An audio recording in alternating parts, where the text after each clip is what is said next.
Well, let's pick up now with my pack, Conservative author Douglas Murray and Talk TV host Julia Hartley-Brewer, journalist Jenny Kleeman. Douglas, interesting choice we're left with now to be the next Prime Minister. What did you make also of Boris Johnson hinting he might be back, Arnie style?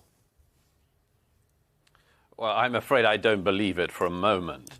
I think Boris Johnson will probably be looking to make some money outside of politics. Not being able to make money whilst being Prime Minister has been one of his gripes.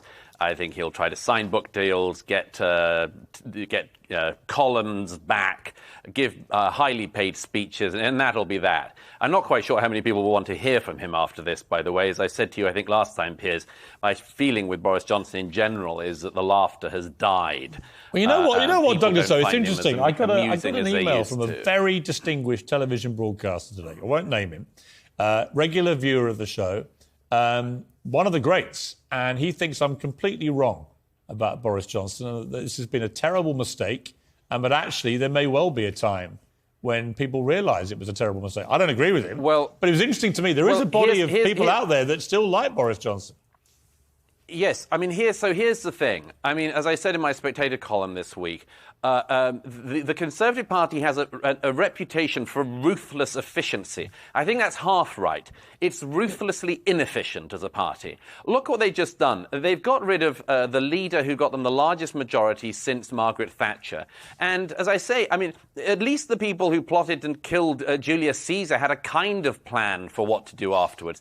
The idea that the Conservative Party yet again has knifed one of its leaders, as it always does, and then offers us Liz Truss and Rishi Sunak. I mean, do they really think that the country is going to be engulfed with enthusiasm for this? Well, you are speaking from a country, if you don't mind me saying, Douglas, you are lurking at the moment in a country where they have Joe Biden as president and Donald Trump threatening a comeback. So I'm not entirely sure things are much better across the pond. Oh, I know. It's not rosy anywhere, Piers.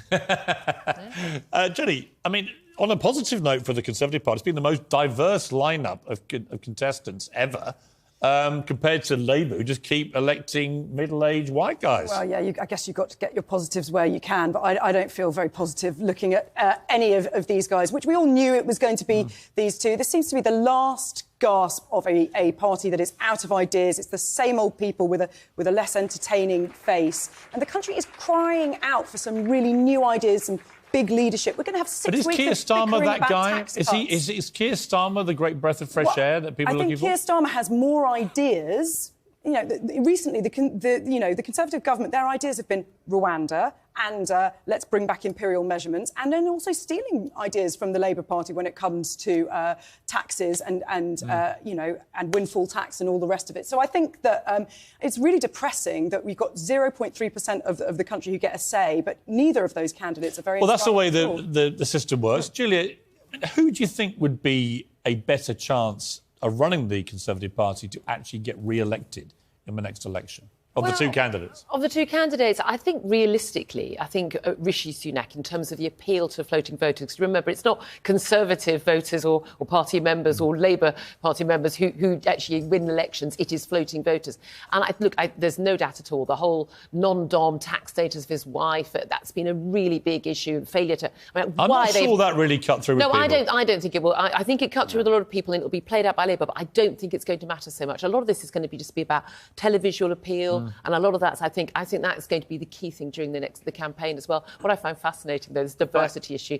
It's absolutely incredible. It's funny. If you actually look at if these were two white men who were competing, the left would be all over it about the nasty racist party. The fact that through no quotas whatsoever, it was women and people who are ethnic minorities, and it wasn't an issue and wasn't brought up by anyone on the Tory side, tells you quite a lot. It does. It's very interesting. It's going to be very interesting which way we go as a country. I still think Rishi Sunak is I've always felt for a long time in this government, he's been the best intellect in there. He's got the best background. He's Mr. Furlough, so people do have warm feelings towards him because there was a time when we were all completely panicking and he came in and gave... And he did it with calm. I think you want somebody now, after all the chaos of Boris Johnson, you want somebody who can actually be calm.